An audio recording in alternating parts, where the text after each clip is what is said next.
GST council meeting నేపథ్యంలో మోదీ సర్కార్కు బహిరంగ లేఖను రాశారు BRS working president KTR. GST slab రద్దు మార్పు అంటూ కేంద్రం గత వారం రోజులుగా ప్రచారం చేసుకుంటోందన్నారు. వీటి ద్వారానే ప్రజల జీవితాల్లో నిజమైన దీపావళి వస్తుందంటూ ప్రచారం చేస్తోందన్నారు.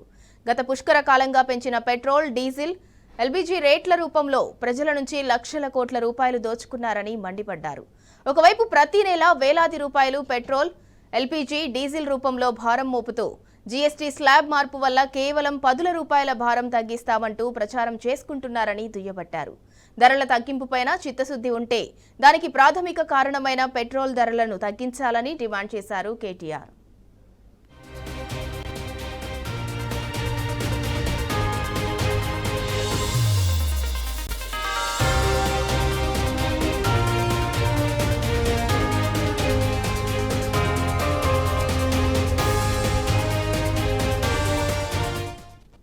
పెట్రోల్, డీజిల్ తగ్గితే రవాణా భారం తగ్గి దాదాపు అన్ని వస్తువుల ధరలు తగ్గుతాయన్నారు కేటీఆర్.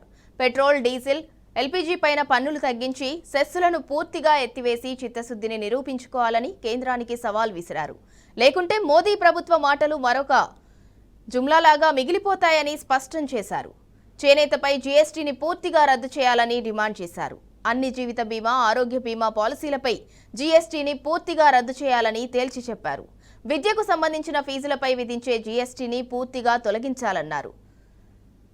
యాన్సర్కు చికిత్సకు అవసరమైన మందులు మరియు ప్రాణాలు కాపాడే జీవనావశ్యకత ఔషధాలపై జీఎస్టీని పూర్తిగా తొలగించాలన్నారు కేటీఆర్.